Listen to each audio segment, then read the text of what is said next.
A gente vai estar falando sobre a importância da organização econômica e social na Constituição Federal. Os integrantes do grupo são eu, Samara, Letícia, Micaela e Yasmin. Para começar, a gente vai estar falando que a Constituição ela fundamenta a justiça social. Ela garante que o crescimento econômico seja acompanhado pela inclusão e redução das desigualdades. Quando a gente fala em justiça social dentro da Constituição brasileira, a gente fala também do fato de ser um dos principais princípios e um dos mais importantes que sustentam todo o nosso sistema jurídico. A justiça social ela é um conceito que significa garantir que todas as pessoas tenham condições mínimas de vida digna, ou seja, ela busca criar uma sociedade mais equilibrada, onde a diferença entre ricos e pobres possam ser diminuídas e onde todos consigam ter oportunidades. A Constituição ela é conhecida já como a Constituição Cidadã. Ela colocou a justiça social como um dos objetivos principais da República. Isso significa que o Estado tem a obrigação de criar condições que promovam o bem-estar de toda a população e não apenas de só uma parte dela. A gente entende que na prática isso acaba sendo um pouco diferente, mas a Constituição prevê sim que todos tenham condições mínimas de vida digna. E não só quem é rico e os pobres sejam deixados de lado. Não, a intenção é que a diferença entre essas duas classes sociais não exista, ou então seja diminuída ao máximo. E o conceito de justiça social na Constituição, ele é muito mais do que só distribuir renda. Ele também envolve garantir direitos fundamentais como acesso à saúde, educação, trabalho, moradia, segurança. Mas além de garantir esses direitos, a Constituição também obriga o Estado a atuar ativamente para combater as desigualdades sociais, econômicas e até mesmo desigualdades regionais. Né? Não basta apenas cobrar das pessoas para que elas cumpram seus deveres, mas também o Estado ele tem por obrigação, por parte da Constituição, de dar o mínimo de vida digna para as pessoas para que elas consigam também cumprir com os seus deveres que cada uma delas tem. E um aspecto importante dentro desse tema é a ideia de que a propriedade privada ela também deve ter uma função social. Uma empresa ela não pode simplesmente ter um dono e esse dono ser o dono de um bem e ponto final. Não, essa empresa ela precisa de alguma forma atender a alguns interesses coletivos. Ela precisa, por exemplo, gerar emprego, ela precisa gerar renda, ou então está servindo de algum propósito útil para a sociedade de forma geral. Isso aí entra um pouco até no direito empresarial, né? Que a empresa ela não pode simplesmente existir por si só, ela tem que ter uma função social dentro da sociedade. Não só existir e esse dono rico ficar se enriquecendo, não. Ele precisa também atender uma função social na localidade onde essa empresa está estabelecida. Né? E esse segundo ponto aí fala que estabelece princípios como a dignidade da pessoa humana e a função social da propriedade, que é o que eu acabei de falar. Mas também voltado agora para a questão da dignidade da pessoa humana, né? A justiça social, ela está ligada com o princípio da dignidade da pessoa humana, que é um princípio fundamental da Constituição, né? Esse princípio significa que todas as políticas públicas e todas as ações do Estado, elas devem respeitar, elas devem valorizar a vida e os direitos do cidadão. Então, quando a gente fala que a Constituição ela fundamenta a justiça social, nós estamos também dizendo que ela estabelece que o Estado brasileiro ele tem a responsabilidade legal de criar condições para uma sociedade mais justa. Não é só bondade, eu vou fazer por bondade. O Estado ele não faz isso por bondade, porque ele está fazendo uma gentileza. Não, ele tem a obrigação de fazer isso de acordo com o que é previsto na Constituição. A Constituição ela obriga que o Estado dê para as pessoas uma condição de vida justa e para todos, não só para uma parte da sociedade. No nosso ponto 2 aí, vem dizendo que a Constituição define a atuação do Estado na economia, já vem puxando um gancho do que eu acabei de falar. Ela autoriza a intervenção estatal para corrigir falhas do mercado. A Constituição, ela deixou claro já que o Estado brasileiro, ele não pode ser apenas um espectador da economia, ele não pode só assistir o que acontece no Brasil de forma geral, e principalmente voltada à economia. O governo ele tem a obrigação de agir quando for necessário para garantir o equilíbrio econômico e o bem-estar social de todos.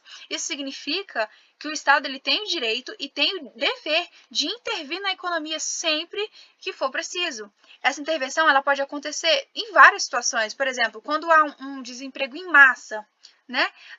Quando há uma concentração excessiva de riqueza na mão de poucas pessoas, o Estado ele tem o dever e a obrigação de agir nesses momentos. Ou então, quando os serviços básicos eles não estão sendo oferecidos da maneira que deveria ser no setor privado, por exemplo, o Estado também tem o dever de intervir e fazer algo para tais melhorias.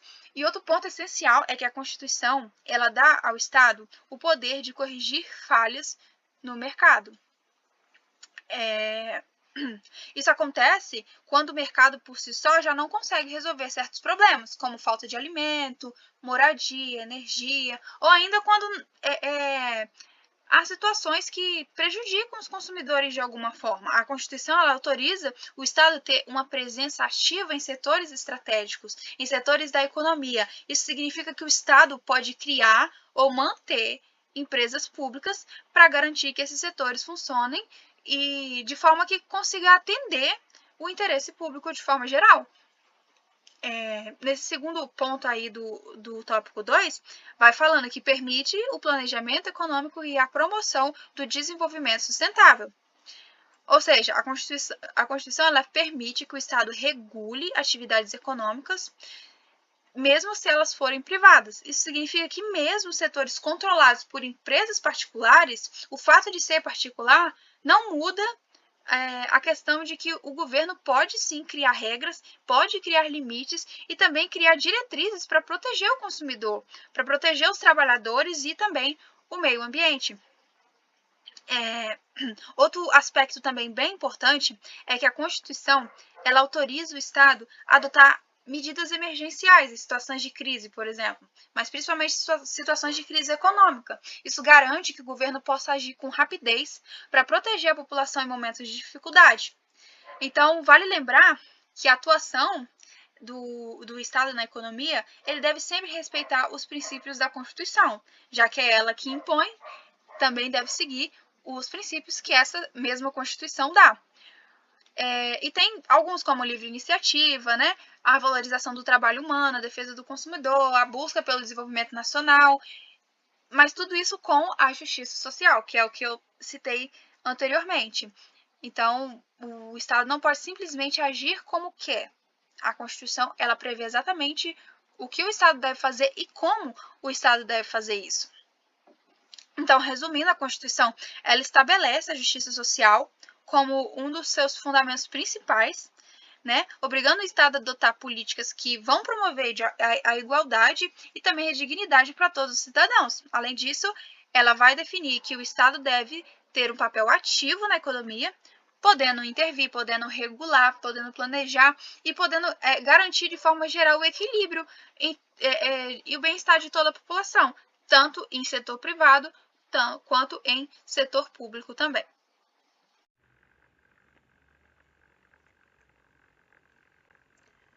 Boa noite, eu me chamo Letícia e hoje eu quero falar um pouco sobre dois assuntos que estão presentes diretamente na nossa vida, mesmo que às vezes a gente nem perceba, que são os direitos sociais fundamentais e a relação entre capital e trabalho.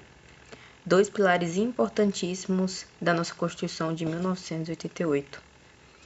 Vamos conversar primeiro pelos direitos sociais fundamentais, que são previstos no artigo 6º da Constituição Federal. Eles incluem saúde, educação, trabalho, previdência, moradia e assistência social. Esses direitos formam o que chamamos de mínimo existencial, ou seja, o básico que toda pessoa precisa para ter uma vida digna. E por que isso é tão importante na nossa vida? Porque a Constituição de 1988 veio justamente com essa proposta, colocar a dignidade da pessoa humana como um valor central. Não adianta falar que todo mundo é igual perante a lei, se na prática muitas pessoas não têm acesso ao básico, como atendimento médico, uma escola de qualidade, um lugar seguro para morar. Um exemplo claro disso é o acesso à saúde. Muita gente reclama do SUS, e claro, ele tem muitas falhas, mas ele é um dos maiores sistemas públicos de saúde do mundo e é garantido constitucionalmente, ou seja, é dever do Estado oferecer atendimento universal e gratuito à população, sem discriminação, desde uma consulta básica até tratamentos mais complexos, como o de câncer. Na educação, a Constituição diz que o Estado tem que garantir um ensino fundamental, obrigatório e gratuito, até mesmo para quem não pôde estudar na idade certa. Isso inclui programas de alfabetização de adultos, por exemplo, quando falamos de moradia, políticas públicas como o antigo Minha Casa Minha Vida, foram criadas justamente para atender esse direito social previsto na Constituição. Mas não para por aí, né? Esses direitos não são favoráveis do Estado, eles são obrigações. A Constituição diz que se o Estado não cumprir esse dever, ele pode ser responsabilidade. É aí que entra o que a gente chama de ativismo judicial em matéria social.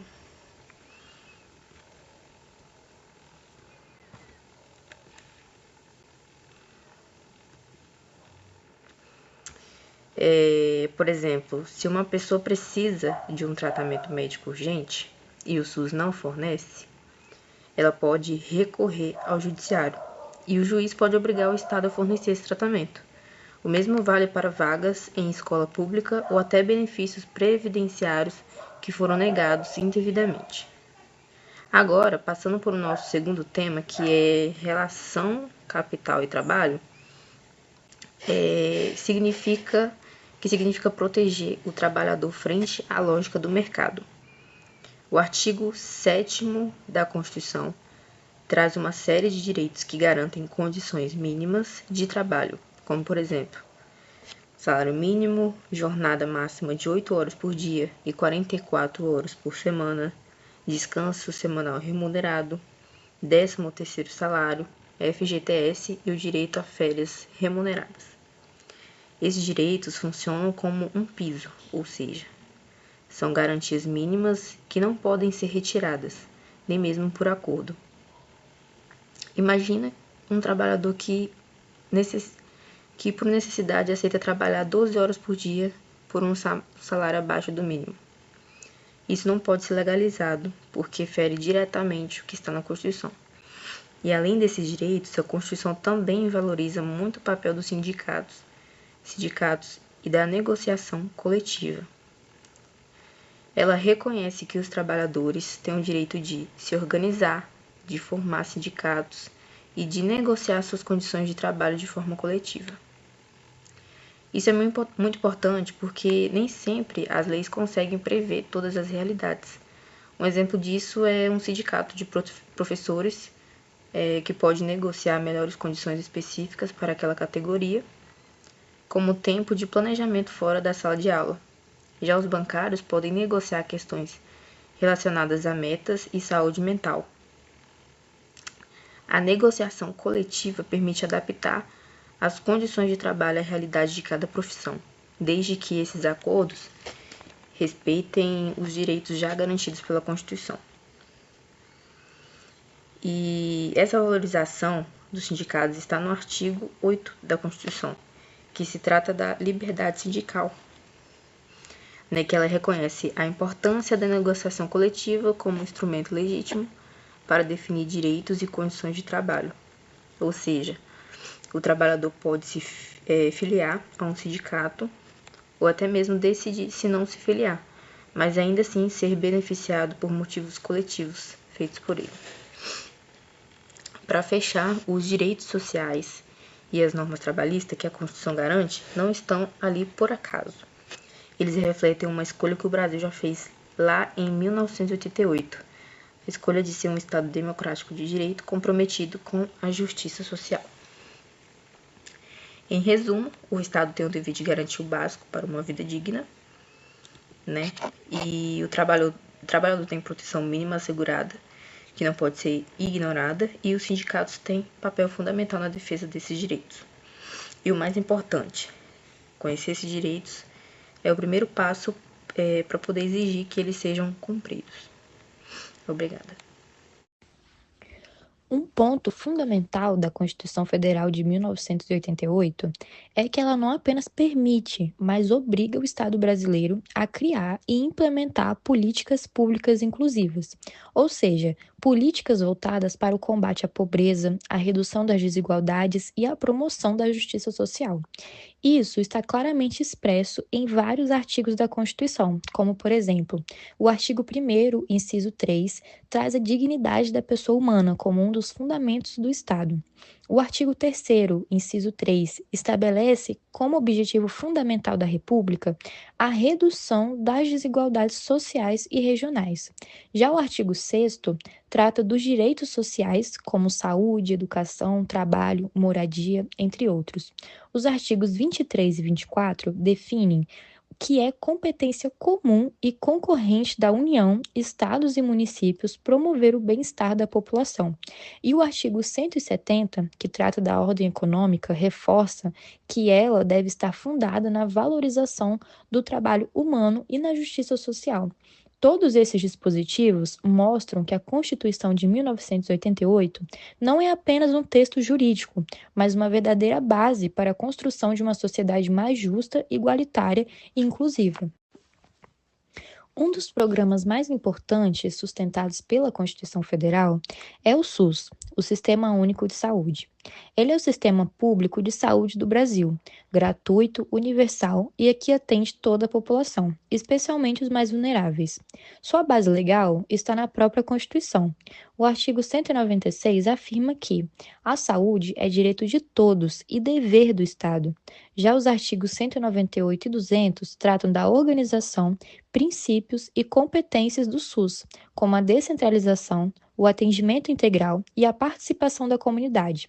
Na prática, o SUS está presente em todo o país. Ele garante atendimento médico gratuito em hospitais e postos de saúde, realiza campanhas nacionais de vacinação e executa programas importantes, como Mais Médicos, que leva atendimento a regiões carentes onde faltam profissionais de saúde. Ou seja, o SUS é um exemplo concreto de como a Constituição de 1988 transforma direitos em ações reais, assegurando acesso à saúde como um direito fundamental de todos os brasileiros.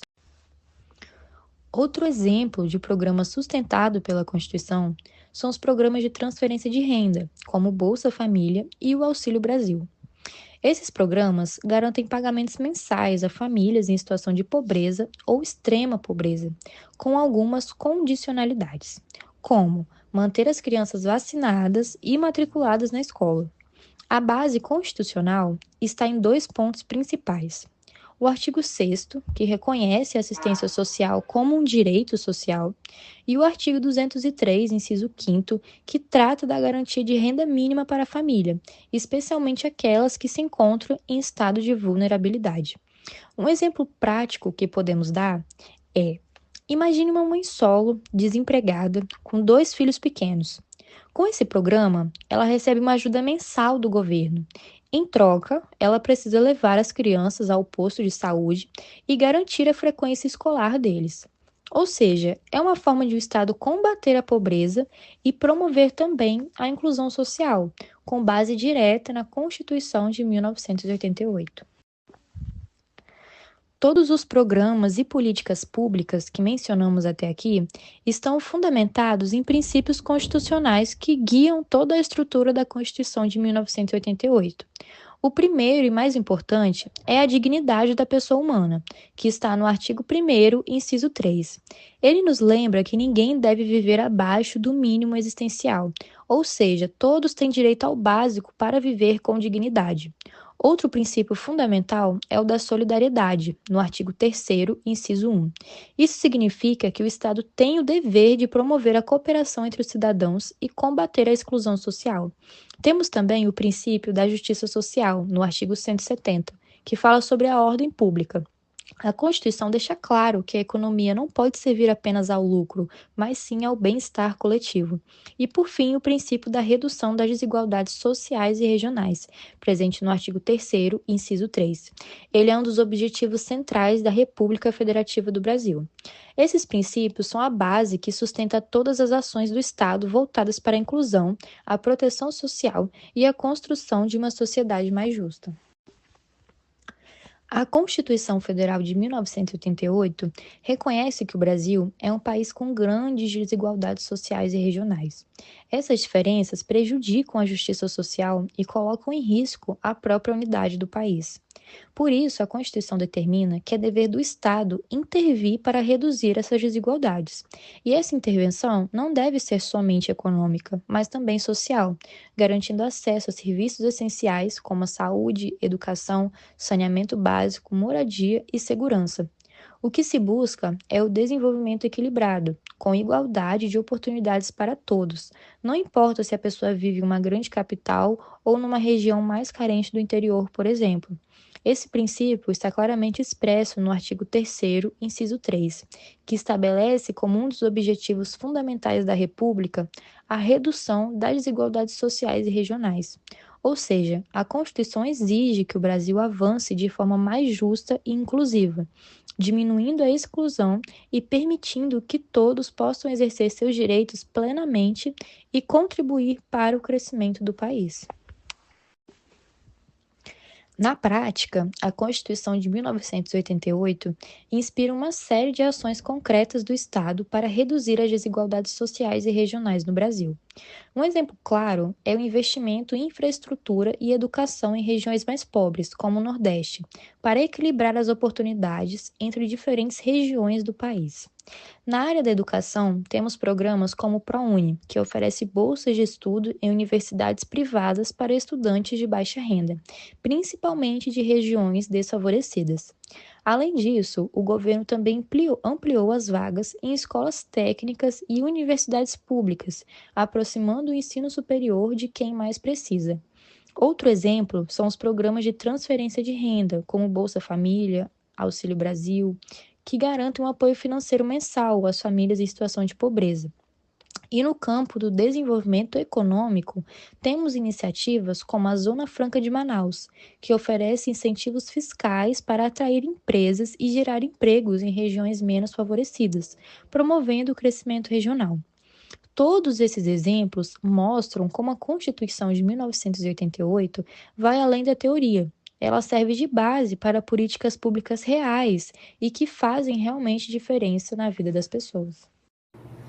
Promove a cidadania econômica.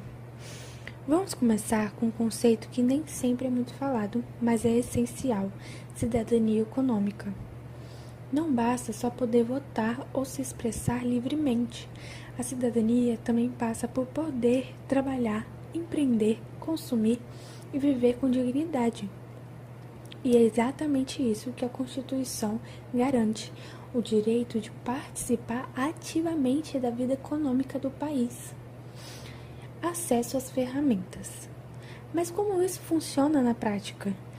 Bom, ela prevê que todos tenham acesso aos meios para produzir, como terra, crédito, educação, tecnologia, porque sem esses recursos, como alguém pode competir de verdade ou sair da pobreza? Cooperativas e trabalho coletivo. A Constituição também valoriza o trabalho coletivo, por isso apoia cooperativismo. Sabe aquelas cooperativas de agricultores, de catadores ou até de costureiras? Bom, elas são formas de enfrentar a desigualdade, unindo forças, e a lei está ao lado delas. Incentivo ao pequeno. E não é só isso, hein? Ela valoriza o pequeno, pequenos negócios, pequenos produtores, empreendedores que muitas vezes trabalham por conta própria. Essas pessoas movem a economia real e precisam de apoio, principalmente nas regiões mais vulneráveis. reparando desigualdades históricas. A Constituição também traz um compromisso claro, incluir quem historicamente ficou de fora, como mulheres, pessoas negras, indígenas, LGBTQIA+, pessoas com deficiências e entre outros. O texto constitucional reconhece que tratar todos iguais nem sempre é o suficiente, porque as oportunidades nunca foram distribuídas de forma justa. Economia informal também é economia. Outras coisas importantes. Ela não fecha os olhos para a economia informal.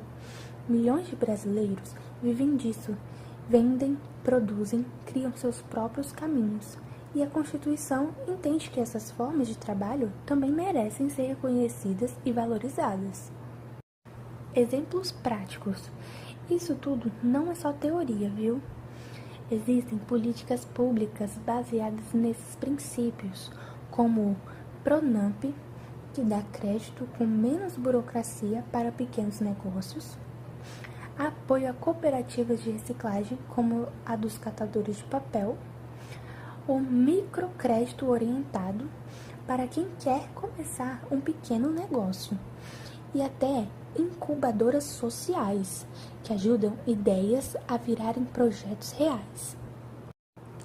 Sem cidadania econômica, não há liberdade verdadeira, há sobrevivência, mas não dignidade. Direciona políticas de sustentabilidade. Agora vamos mudar um pouco o foco, mas continuar no mesmo caminho. A Constituição também é ambientalmente consciente. Sim, ela entende que o crescimento econômico não pode acontecer às custas da natureza.